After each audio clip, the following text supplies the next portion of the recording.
Welcome to the CASA webinar. Before we commence our meeting today, we'd just like to acknowledge of country. We acknowledge the traditional owners of the country throughout Australia and their continuing connection to land, sea and community.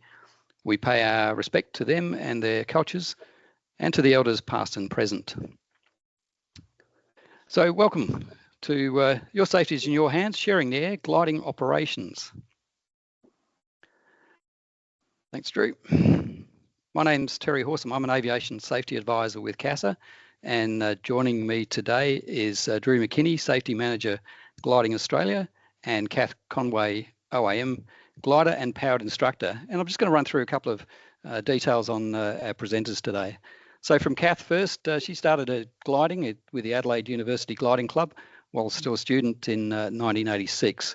Started her powered flying career in 1994 with a scholarship from the Women Pilots Association. She learned to maintain aircraft from 1987, starting with gliders to help keep the club fleet flying. She's been instructing since 1989 in gliders and now also a GA instructor, and has been gliding for many years as well as Regional Airworthiness Manager in South Australia Northern Territory.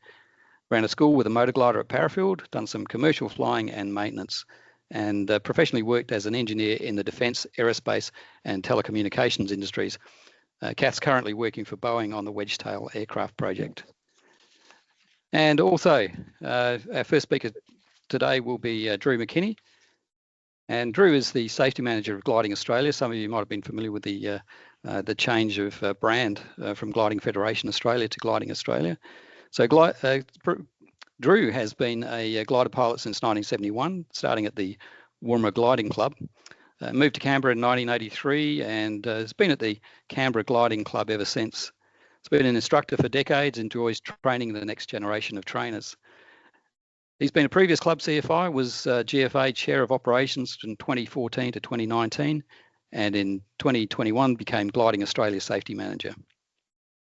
Drew's a Commodore of the Royal Australian Navy, retired. He had 37 years of full-time service in the Royal Australian Navy as a weapons electrical engineer.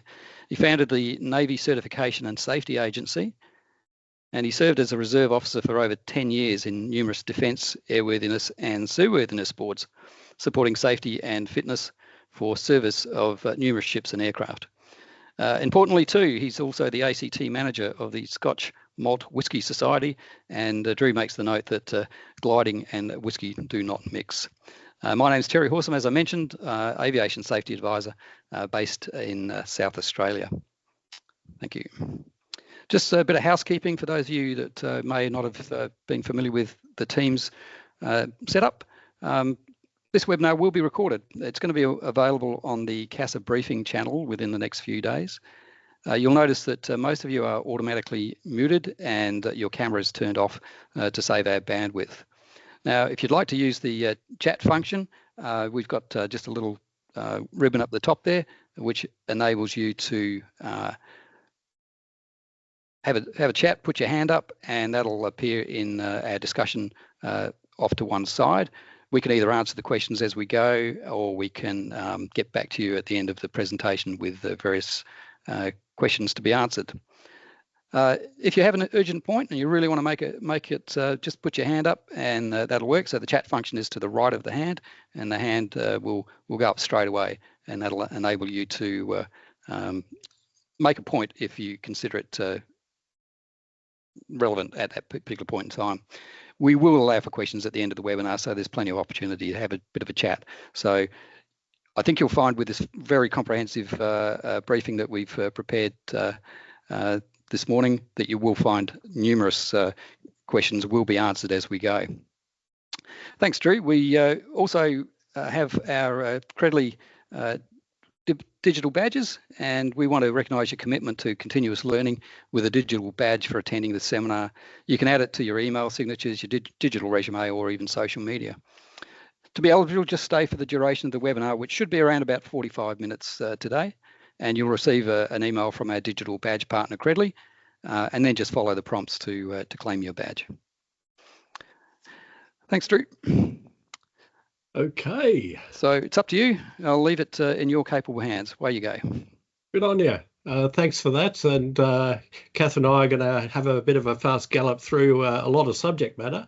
But we both love the sport, and we really appreciate the opportunity to talk to a wider audience today. It's in our mutual interests.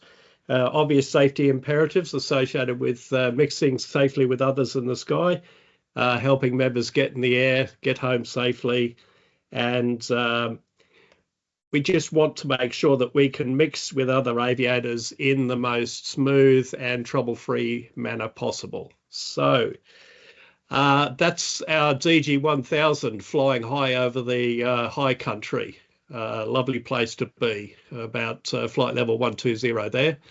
But we don't just sit there in the sky by ourselves. We've got to mix it with a whole bunch of other craft at both low and high altitudes. Sometimes we're down amongst the weeds at low level and dealing with some interesting aeronautical challenges in that area with new unmanned systems in the mix. But also we do get very high, sometimes in the flight levels. So, Cath.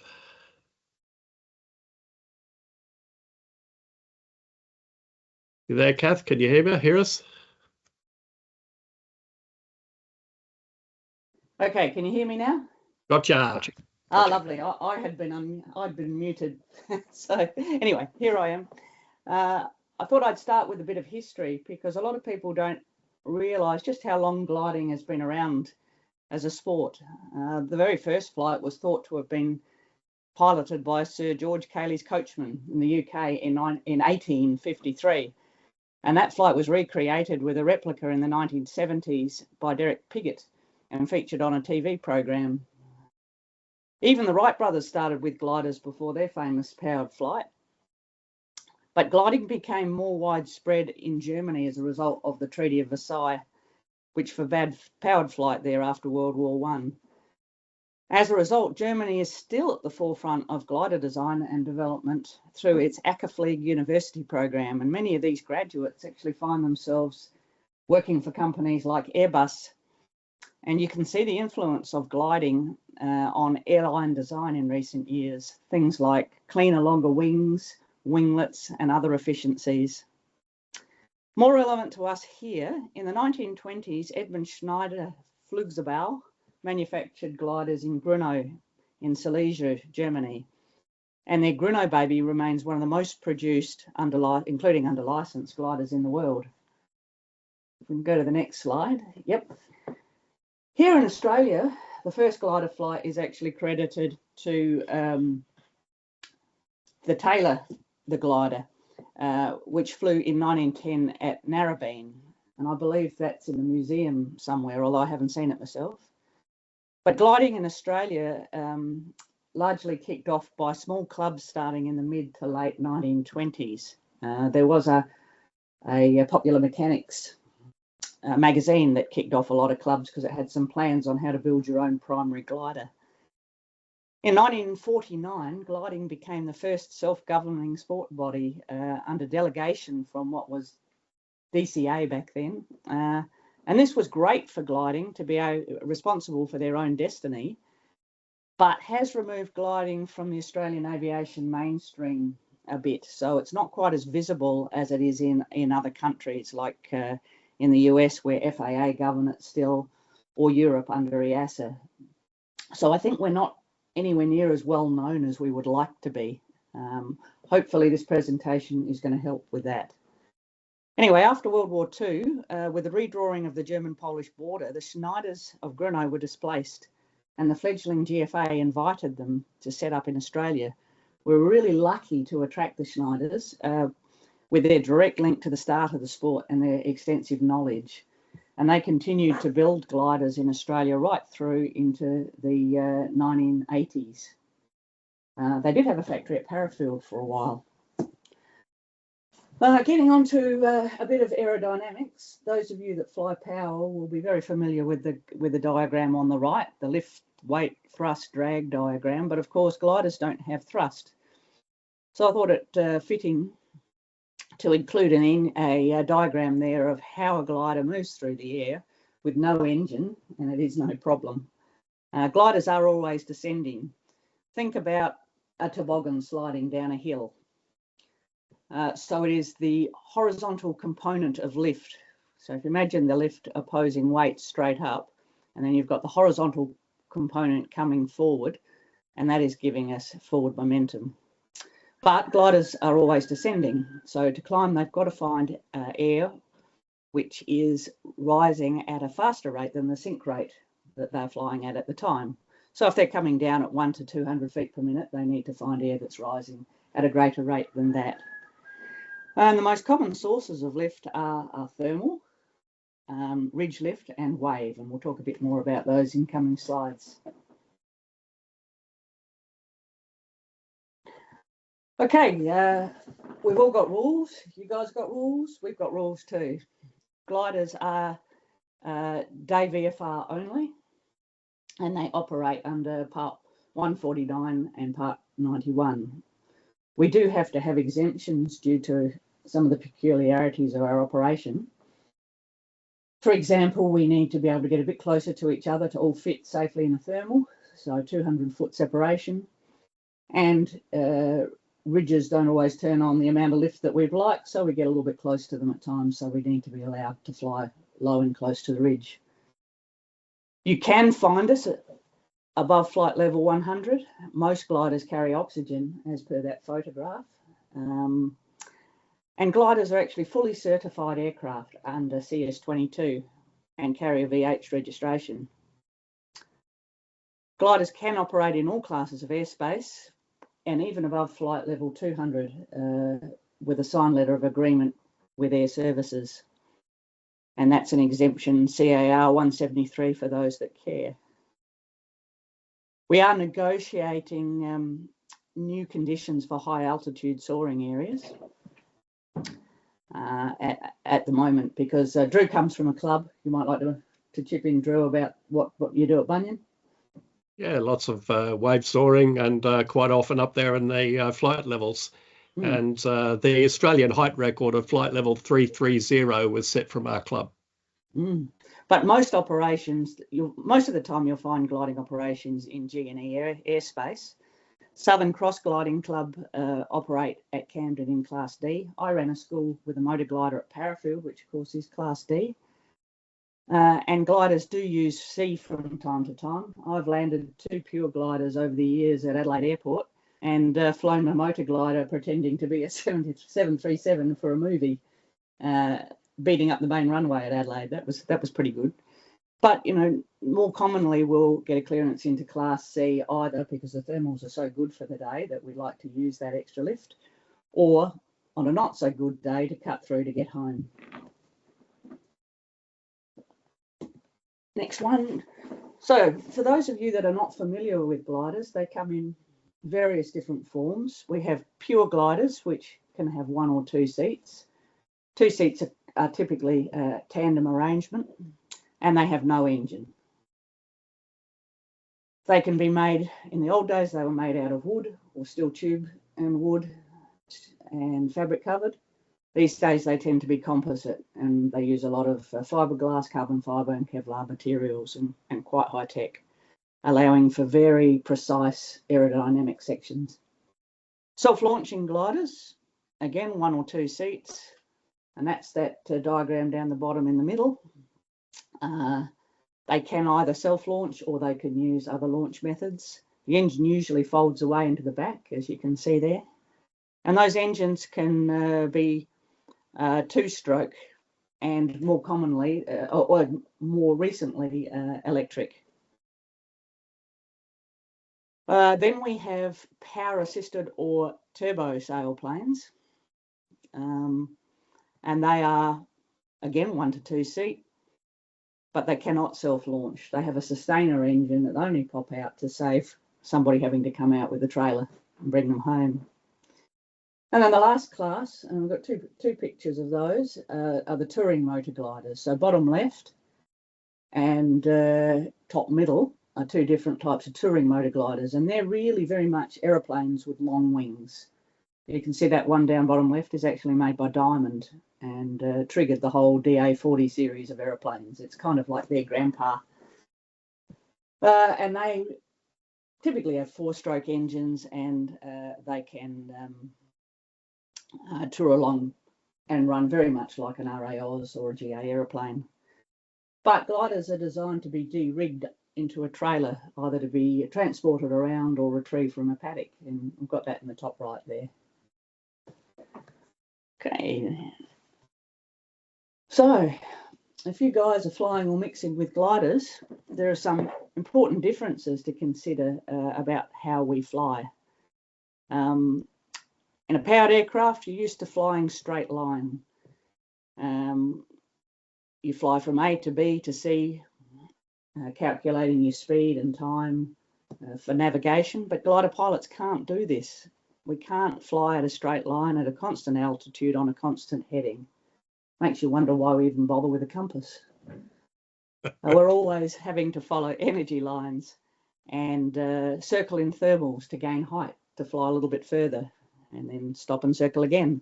And we don't know exactly where those thermals will be, so the track won't be straight. We'll be following, looking for that next bit of energy. We'll be flying along, feeling the air through our wingtips.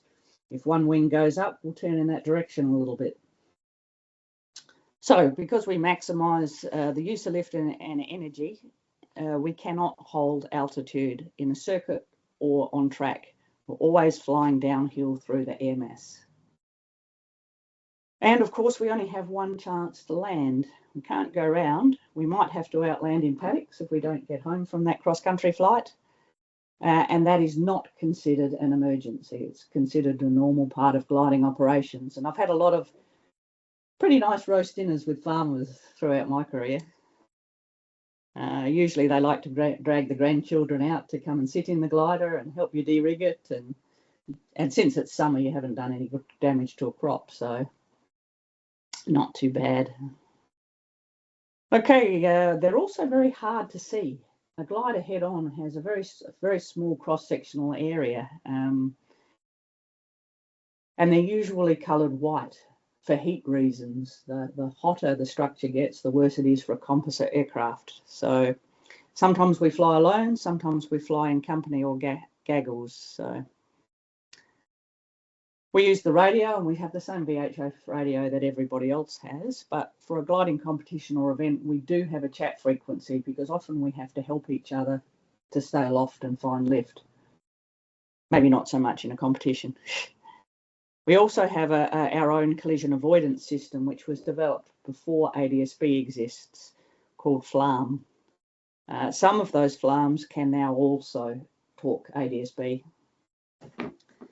And electronic flight bags are typically getting data from the online glider network, which reads the FLARM traffic, which is going to make it easier for power pilots using those devices to see glider traffic. So if we're hard to see, how can you work out where we are and how can you better see us? We definitely do fly high and low, far and wide. We are usually found where the energy is best in the atmosphere. So top left, high in wave lift, and notice well above the convective layer. That's Lake Jindabyne down there, and quite glorious wave soaring up there. We might be very low, scraping in tight narrow thermals or on ridges, but mostly you'll find us in the convective layer, sometimes above. And in the convective layer, usually we prefer to be in the upper half. Once we start getting down closer to the ground and usually below 2,000 feet, we're usually in search and survival mode. Competitions and cross-country flying are very popular with glider pilots, and you'll often see us flying huge distances, racing at speed. You can see us zooming into our destinations at 140, 150 knots if you've got plenty of energy. Or on a weekday, we might be tiptoeing home at 60 knots. You never know. It all depends on the day. And sometimes there's a lot of us up there. Sometimes many of us. On the left, you could see a data display from the recent World Gliding Championships, and you could see the circuit is pretty crowded with a lot of gliders arriving at once. On the right, There's a data display from recent gliding comps out of Narromine, which is west of Dubbo. But as you see, you've got a sky full of fiberglass. Now, we do broadcast our gliding events by NOTAM, and we send gliding activity advisory forecasts to the aviation industry. If you want to get on that list, let me know. We do get very large gaggles and concentrations of activity. And as I say, competition finishes often feature high-speed runs to the finish circle or finish line at about 140 knots or so. Other cross-country pilots, we might not be keen on fiberglass thermals. Instead, we like to explore alone and enjoy the solitude. So, where will you find us? We are following the energy. Now, on the left, an illustration of cloud streets. Lines of cumulus lined up, glorious, strong clouds like that. They are magnets for glider pilots. We will go for cloud streets because they allow us to cover a lot of country with very little loss of energy. And if there's no cloud streets, then we will zigzag and divert under the strongest, sharpest cumulus to maximize the time flown in good air. Now, on a blue day, we might tend to fly in more straight lines, but we would divert towards ground features that might generate more lift, ridge lines, exposed rocky faces, paddocks being harvested. On the right, it's an illustration of convergence lines and sea breeze fronts. Here, it's off the southeast New South Wales escarpment. And in the stronger lift, we want to fly faster in the upper half of the convective layer. And it's quite routine for us to do diversions of up to 30 degrees off course to get the best clouds, get the best lift. Late in the day, as the clouds are dying, convection is decaying, we will slow down, we'll be tiptoeing towards the lift, which might be fires or harvesters or solitary clouds. And sometimes we'll fly pure ridge lift, wind off a slope, can be glorious. But often in light winds, the breeze will help warm convective bubbles separate and rise and triggers, that may trigger thermals. So whether you're flying the mountains west of Kingaroy or Wilpena Pound, we'll often gravitate towards the ridges and sources of orographic lift. I love wave soaring though. One of my favourite photos, great day that was, flight level 170. And that was a good day marked by lenticulars. Now, wave lift is set up when you've got a stable air mass and you get laminar flow above the rough rotor and above the hills that might trigger the lift. Here, the air is flowing through the cloud left to right. It's a strong westerly, and in that photo, it's looking north towards Canberra. Great place to be.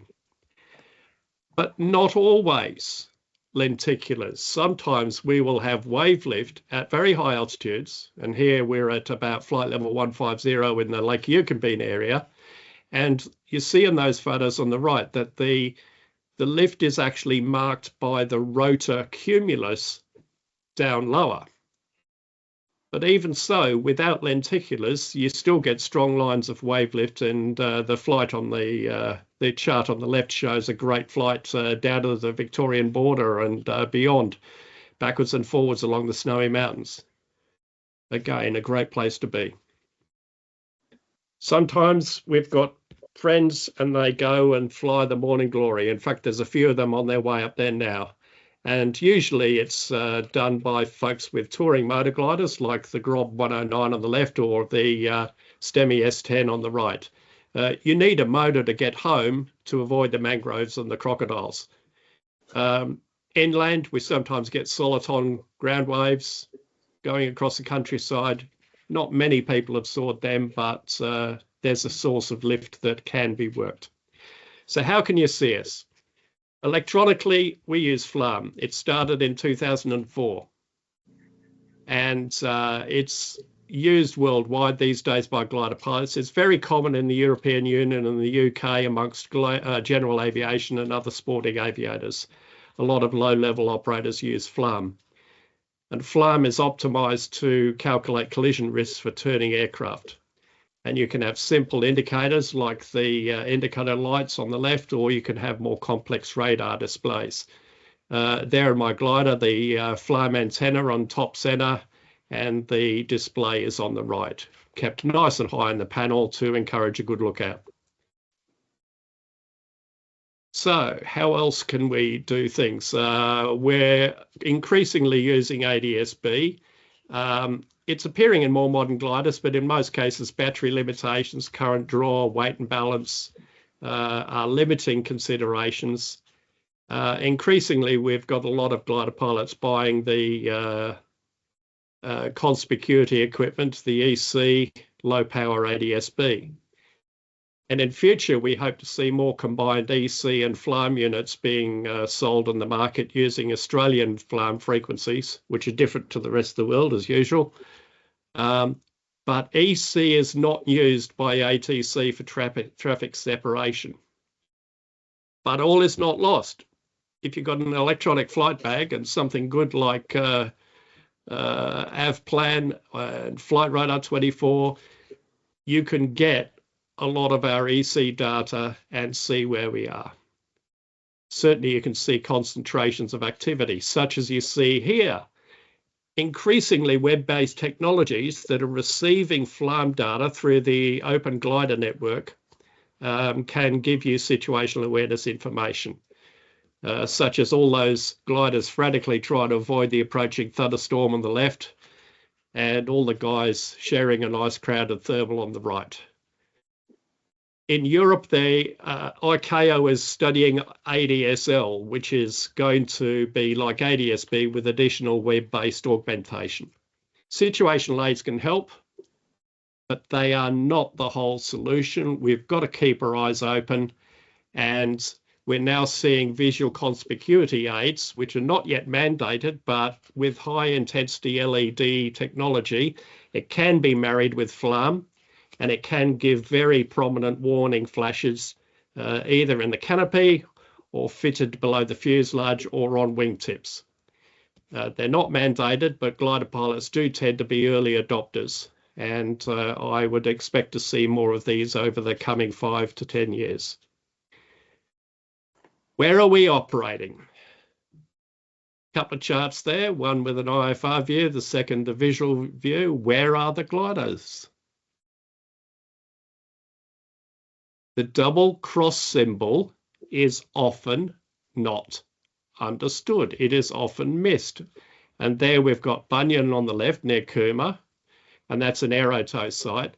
But on the right there, you've got Taurang near Goulburn, and it's near the extended centre line of Goulburn Airport, and that's a winch club.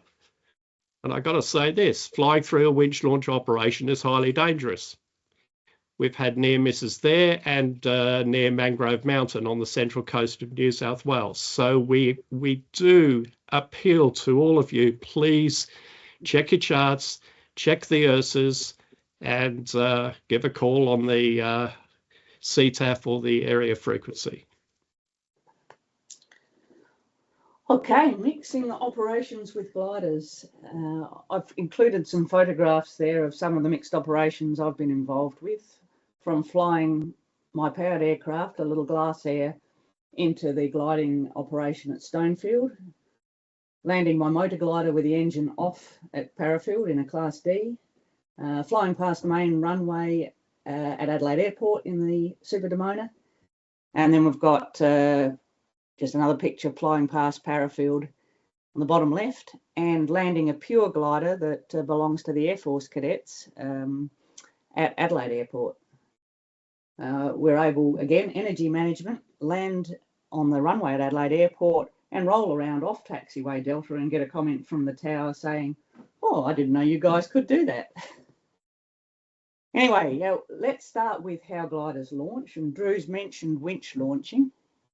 Now, winch launching is probably one of the most dangerous forms of launching for power pilots coming into the area, but one of the safest ways of launching for a glider pilot, despite the fact that it looks rather exciting. The cable does tend to break reasonably regularly, which makes glider pilots very good at engine failure after takeoff when they transition to power. But because the glider climbs at 45 degrees relatively quickly, it is always in a position where it's got enough runway to land straight ahead or do a modified circuit and get back onto the aerodrome. So it gives glider pilots a lot of options. The winch down there on the bottom right, a lot of them are home built by clubs. Some of them are professionally built in the UK or Europe, and they lay cables which can be steel wire rope, or some of the newer ones use Spectra type rope. Down the length of the runway, they park at the far end, and then they select one or the other drum of cable to launch a glider, which, as I said, usually climbs at 45 degrees. That composite diagram we've got there is the initial climb stage, and the glider's just getting up there at the top of the diagram there.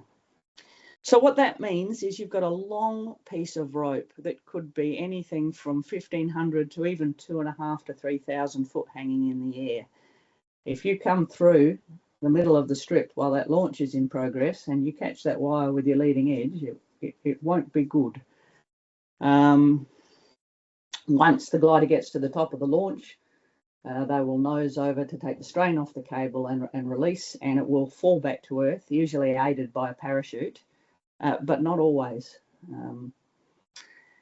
Now, years ago at Stonefield, where some of these pictures are taken, sorry, no, that was at Lochiel, this particular incident, we used to get the Air Force come through with their jets at low level.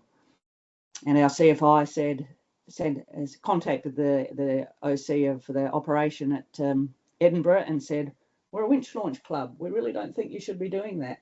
And their response was, "We're the Air Force. We can do anything we like." So the CFI sent a couple of bits of winch wire to the OC, and then the response was, "It won't happen again." And it never did.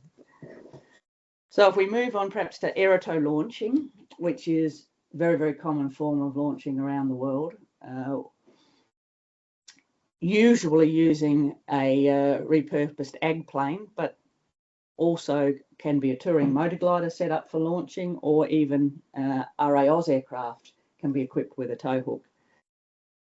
The rope is typically about 60 foot long, and the combination is effectively flying in formation.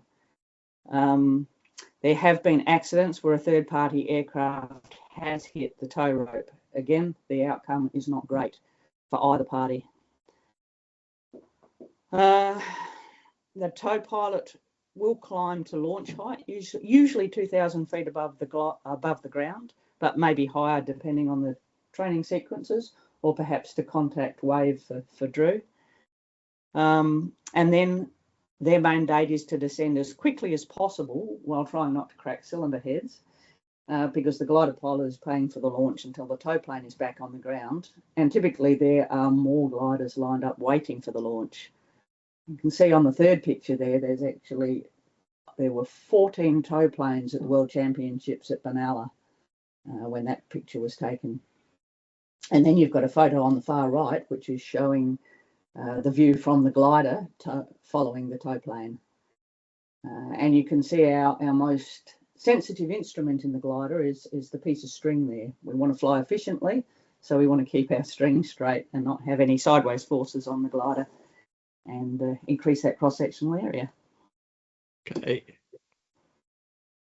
Now, circuits and aerodrome operations. I mentioned it earlier, but gliders cannot maintain height without an external source of lift, and that includes while flying the circuit. So we do not maintain 1,000 feet on downwind. We might start at 1,000 feet, but will not be on 1,000 feet by the time they get to the base leg turn. They also may not be able to respect the standard circuit direction. So typically gliding airfields don't specify a circuit direction. We train our pilots to fly an into-wind base leg, and we also train them that if you get caught short on one side or the other, that's the direction you do your circuit. You don't get yourself even lower crossing the airfield, and then try and do a modified circuit. Do the sensible thing.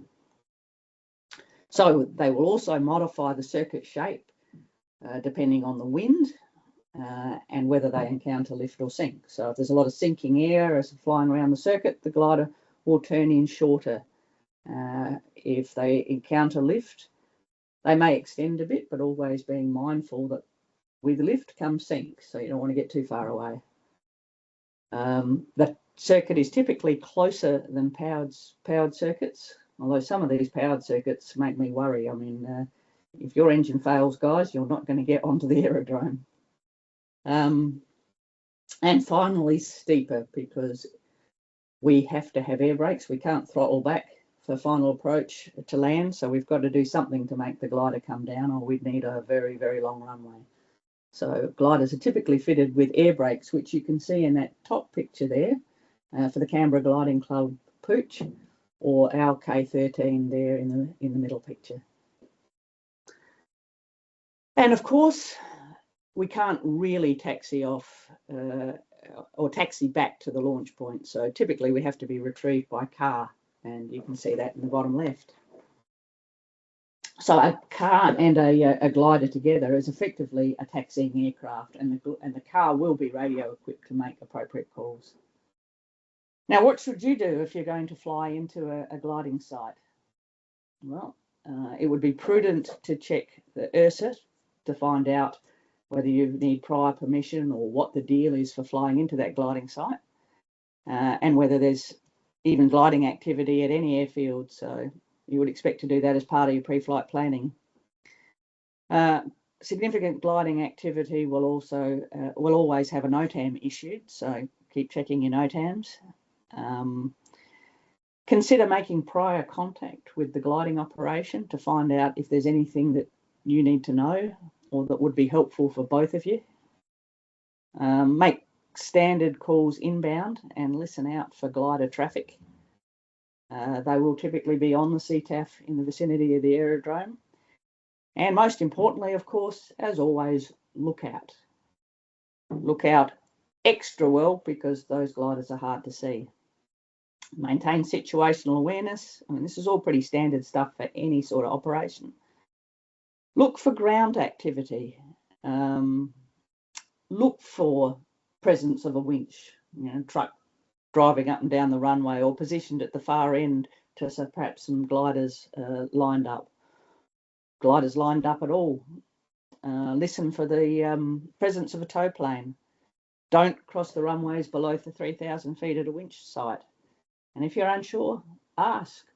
We don't bite. We're always happy to help and to welcome visitors. Hey, very quickly moving on. We sometimes have to operate in very tight mixed airspace, and Gawler is a case in point. It is absolutely surrounded by Parafield Ops, RAF Edinburgh. You've got Adelaide Airport further south.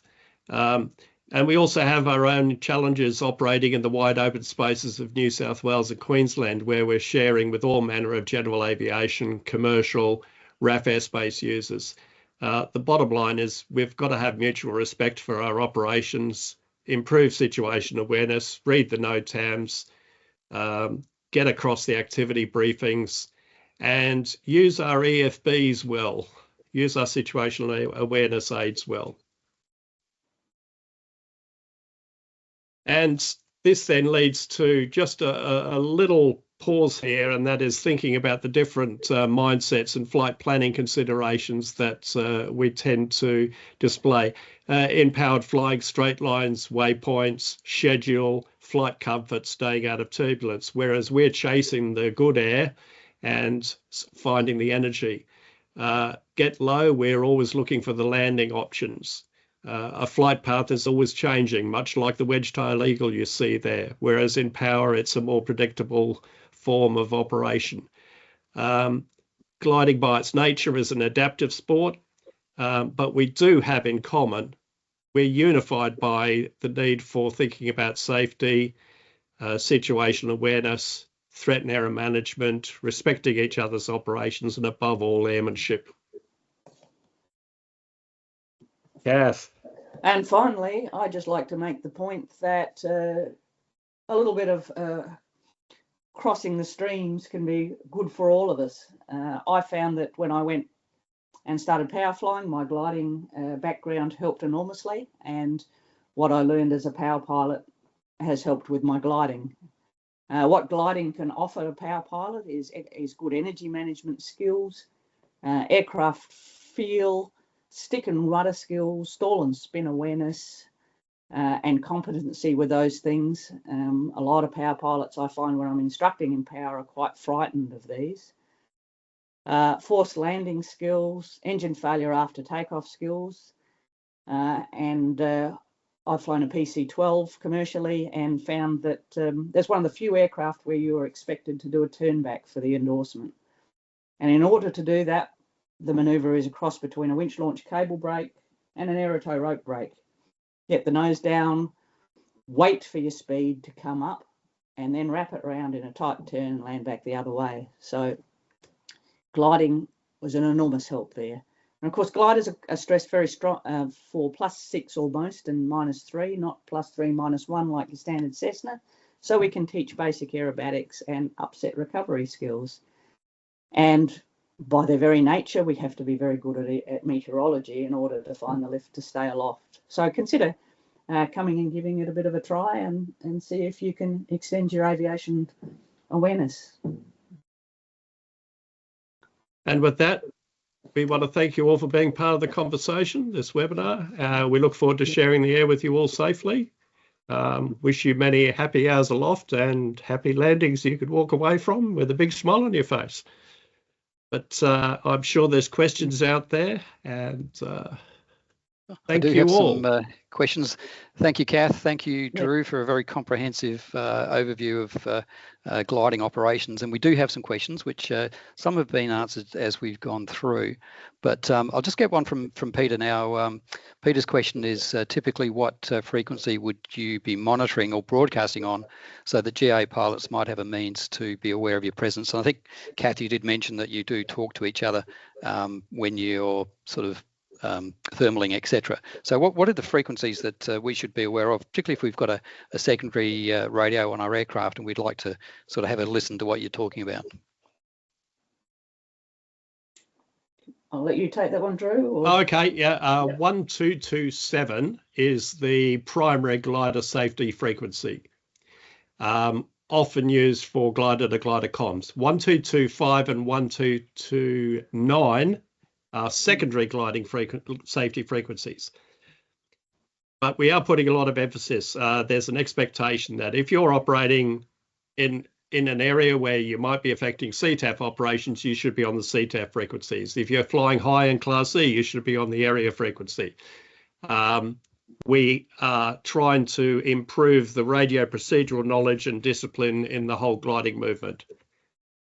Thanks, Drew. That hopefully that answers your question there, Peter. And absolutely making that point that you're still operating under the Part 91 regulations and requires radio calls to be made where appropriate. There was another one that I believe you answered, but do you encourage your members to use the ADS-B EC devices, particularly considering the current rebate on offer? Yes, we've encouraged a lot of people to do it. Even though we might not have ADS-B in, it makes good sense if you're in a high traffic area. So we've got a lot of RPT traffic around Cooma, for example. The guys around Bathurst. A lot of people are voluntarily taking on EC as a situational awareness aid for the rest of the aviation community. Excellent, thanks. A little bit of a longer one, and we were not sort of discussing anywhere in particular directly, but I hope you're going to talk about the problem shared at shared aerodromes like Gympie. Gympie's got 2 runways, one with a slope uphill. You can't see gliders on short runway from the long runway, plus power training on the short runway is mixed with arrivals and departures on the main runway. A busy CTAF shared with multiple surrounding aerodromes. With that scenario, what could possibly go wrong? And I guess that's a rhetorical question. What's your quick answer to that one? And I don't think there's any easy answers, but I've got a couple of suggestions towards the end of this. But what would you, either of you, think about that with the shared airspace, which is essentially what we're on about today?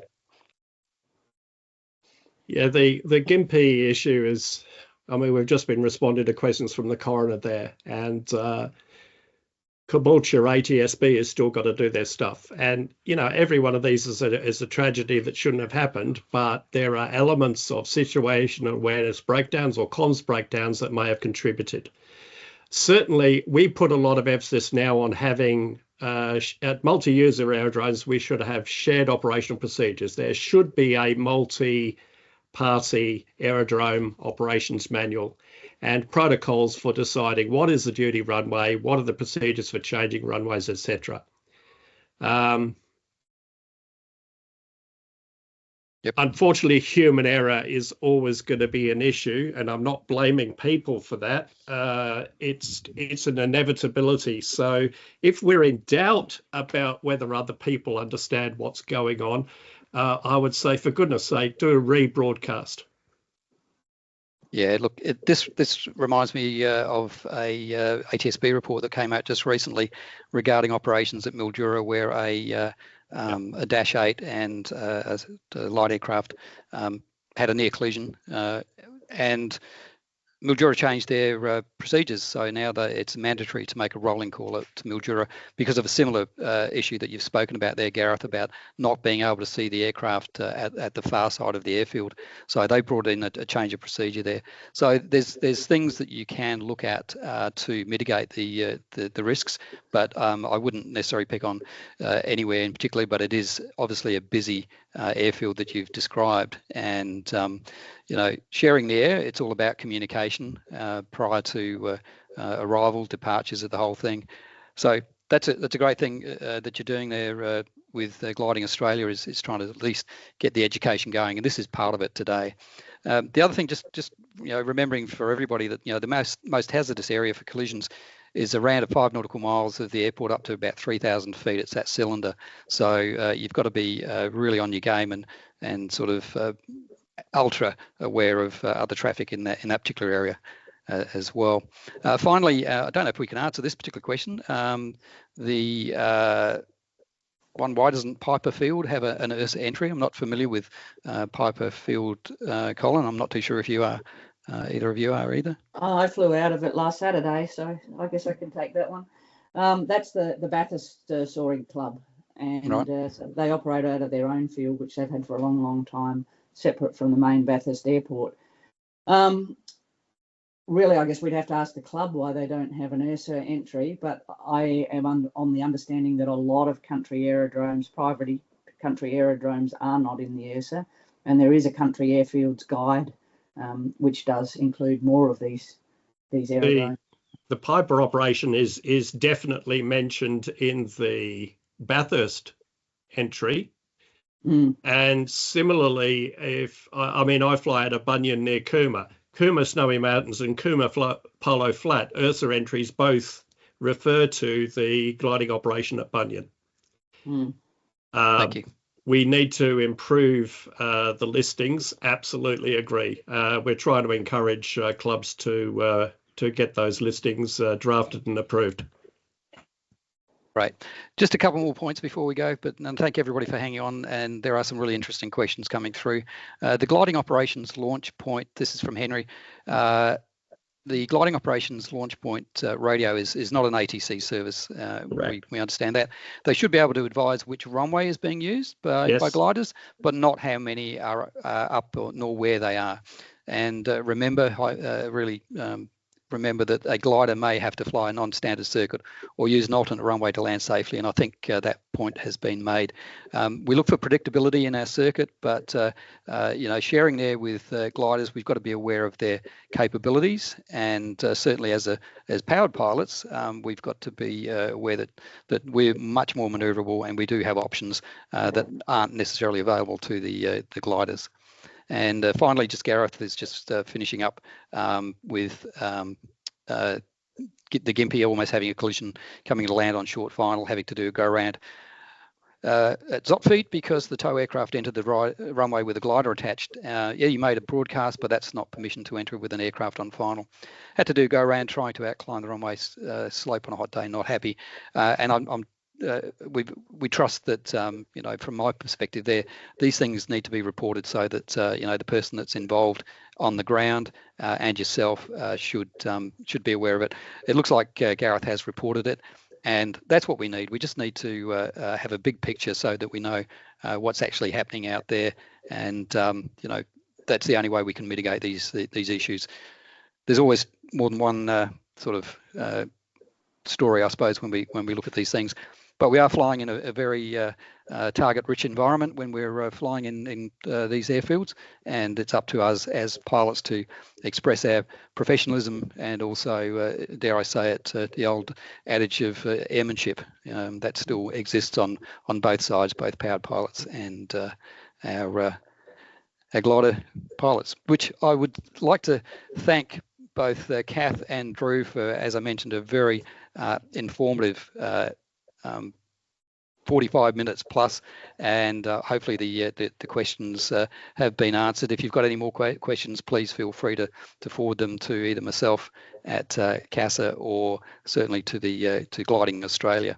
Just as a reminder, the Pilot Safety Hub on the CASA website has these webinars and podcasts dealing with non-controlled aerodromes and many other subjects as well. So please feel free to go onto the CASA website and have a look.